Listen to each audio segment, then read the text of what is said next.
আজকে স্বপ্নিলদের ভাইবা পরীক্ষা আছে, স্কুলে রেডি হয়ে গেলাম। স্বপ্নিল তো আগে চলে গেছে, ওখানে যায় দাঁড়ায় আছে। পরে আমরা তো ভ্যানে উঠে যাচ্ছি, রাস্তায় কি জ্যাম দেখেন, কতগুলা গাড়ি। আর স্বপ্নিল আর রিয়া দেখেন কীভাবে হাসাহাসি করে করে যাচ্ছে। এই যে আমাদের স্কুলের এদিকে একটা গেট লাগাইছে স্টেডিয়ামের এখানে, কালকে এখানে কি যেন হয়েছে। তো আমরা তো ভাবছি যে আজকেও হয়তো আছে। স্বপ্নিল আর রিয়াদ বলতেছে আজকে অনেক কিছু কিনবো। কালকে দেখছি স্কুল থেকে যাওয়ার সময় কিছু খেলনার দোকান। তো সব স্টুডেন্টরাই চলে আসছে, আমরাই মনে হয় একটু দেরি করে আসছি। স্বপ্নিল আর রিয়াদ তো ওখানে ক্লাসের ভিতরে ঢুকছে, ওদের ভাইবা হবে। আর আমি বসে বসে এই মেয়েটাকে দেখতেছি। আমি স্কুলে গেলে ছোট ছোট বাচ্চাগুলা কে কী করে ওগুলার দিকে তাকাই থাকি। এই যে স্বপ্নিল আর রিয়াদ এখানে দাঁড়ায় আছে। তো ওদের পরীক্ষা শেষ, আমি জিজ্ঞেস করতেছিলাম যে কী কী কোশ্চেন করছে, বলতে পারছে কিনা। তো বলতেছে হ্যাঁ পারছে। তাই তোমাদের বাসায় থাকতে হবে? কেন থাকতে হবে? স্বপ্নিলের সাথে খেলবে। এগুলো কি নিলা তুমি? ম্যাম কি দিছে? চকলেট দিছে? চকলেট কি করছো, খাই ফেলছো? ওইটা ভালো ছিল না, ওইটা ফেলাই দিচ্ছি। আর চকলেট কিনছি। আচ্ছা, এগুলো তো তুমি কিনে নিছো, এটা ভালো ছিল না ওই জন্য ফেলাই দিছো। তোমারটা ম্যাম যে চকলেট দিছে কি করছো? ওইটা ফেলাই দিতে পারছি না। মজা ছিল না? আল্লাহ, ম্যাম কি চকলেট দিল যে মজা ছিল না, ফেলাই দিছো। চলো চলো, আমরা এখন বাসায় যাবো। দেখো তো এগুলো কি গাছ? এই যে এগুলা কি গাছ? এগুলা জানি না। হ্যাঁ জানি না। রিয়াদ বলতে এগুলো কি গাছ জমিতে? ওই যে জমিতে অনেকগুলা, দেখো তো এগুলা। ওই যে মানুষ লাগাইছে, ওগুলা চাষ করছে। কিসের গাছ বলো তো? কিসের গাছ? গাছ না না, ধান। ধানের গাছ। ধান গাছ। ধানের গাছ। ধানের গাছ আমি একদিন দেখছি। তোমরা যে বলতে পারলা না। এবার এবার আমরা বলতে পারবো। এবার জিজ্ঞাসা করলে বলতে পারবা? মধু আছে? হ্যাঁ, ওই যে মালিয়া বলছিল মধু আছে। তাই ভ্যানের জন্য দাঁড়ায় আছে, একটা ভ্যানও পাচ্ছে না। আর কি রোদ, একটা ভ্যানও যাচ্ছে না ওইদিকে আমরা যেখানে যাব। কতক্ষণ ধরে দাঁড়াইছিলাম, তারপর একটা ভ্যান পাইছি, তাও ওটাতে মানুষ ছিল, তাও উঠলাম। আর উনি নাকি পরে নেমে যাবে।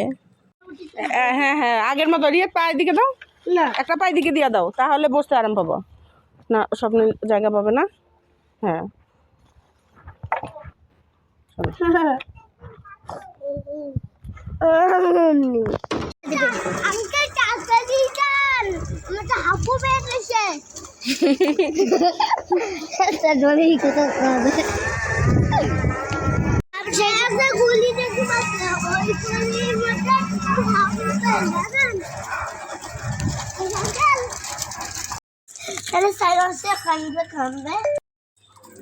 তাহলে খুলতে পারো তুমি?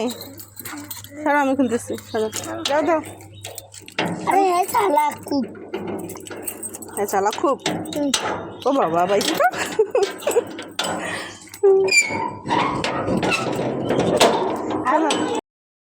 আপু তো ভেতরে ছিল, আমরা তো মনে করছিলাম বাসায় নাই। পরে কল দিছি আর আপু তার মধ্যেই বের হয়ে আসছে। আর আমি তো বাসার ভেতরে ঢুকলাম, ঢুকে আগে ফুল গাছগুলা দেখতেছি। আমি গেলেই আগে ফুল গাছগুলো দেখবো আর ফুলগুলো হাতে নেবো, নাড়াচাড়া করবো।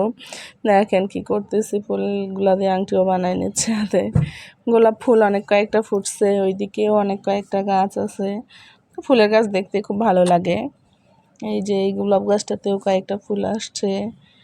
এই যে এখানে এই দেখেন মুরগির বাচ্চা, আমরা মুরগির বাচ্চা নেব। বাইরে মাইকিং করে একটা ছেলে মুরগির বাচ্চা বিক্রি করতেছিল, তো আমরা গেছি আপুরা সহ। এখানে একগুলো হচ্ছে টাইগার মুরগির বাচ্চা, আর একটা হচ্ছে যেটা ধূসর কালার, ওটা নাকি খাসি মুরগির বাচ্চা। তো এই খাসি মুরগির নাম তো আগে কখনো শুনি নাই। আপু বলতেছে আমরা নেই কয়েকটা, দেখি পুষি যদি হয় আর কি। তা আমরা আবার 4টা করে নিলাম। আপু 4টা নিচ্ছে, আমি 4টা নিচ্ছি, দুইটা করে, এটা দুইটা। তারপর এই যে একটা খাঁচা ছিল আপুর বাসায়, এই খাঁচাটাতে ঢুকাইলাম। খাঁচাটার ফাঁকগুলো অনেক বড় বড়, খাঁচার ফাঁক দিয়েও মুরগির বাচ্চাগুলো বের হয়ে যাচ্ছিল।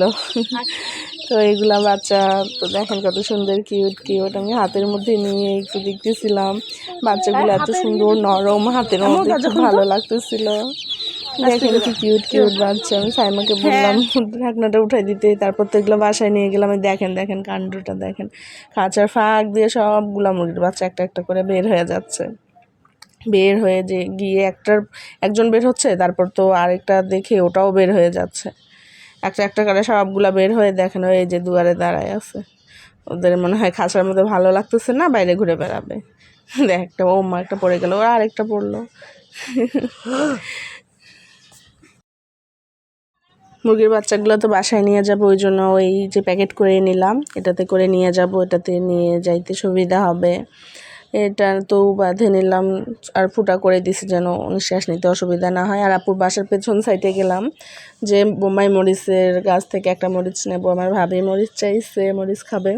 তো একটাই মরিচ আছে, তাও আবার পাকছে, অনেক সুন্দর হয়েছে মরিচটা। আর ওইদিকে দেখতেছি আপুর গাছের কি অবস্থা, ঝড় হয়েছিল যে তখন নিম গাছ একদম উপরে পড়ে গেছে। দেখেন কি অবস্থা, একদম গাছের গোড়া থেকে উঠে গেছে। কত বড় জায়গা, এত বড় গাছটা, এত দূর মাটি শেকড় পর্যন্ত একদম পুরাই গাছগুলা উঠে পড়ে গেছে।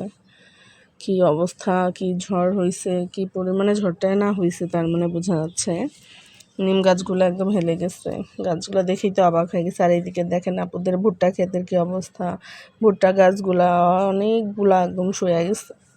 কতগুলা ভুট্টা গাছ একদম পড়ে গেছে। এই যে রিয়া দোকানে ঢুকে যাচ্ছে, একটা ভুট্টা নাকি দেখছে। স্বপ্নিল তো ওই যে মুরগিগুলাকে হাতে নিছে, আমাকে দেয় না, ও ওইভাবে নিয়ে যাবে, ওর হাতে রাখছে।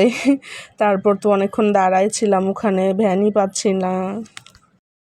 কিছুক্ষণ দাঁড়ায় থাকার পরে একটা অটো পাইছি, অটোতে করেই চলে যাচ্ছি। অনেক দেরি হয়ে গেল। তারপর এখানে বাজারে নামাই দিছে, আর তো আগাবে না। স্বপ্নিল কুশারের রাস দেখে খাবে। তারপর কি আর ওকে 2 গ্লাস দিলাম, ও 1 গ্লাস খেয়ে আর 1 গ্লাস নিয়ে খেলো, আমিও খেলাম। তারপর বাসায় চলে গেছি।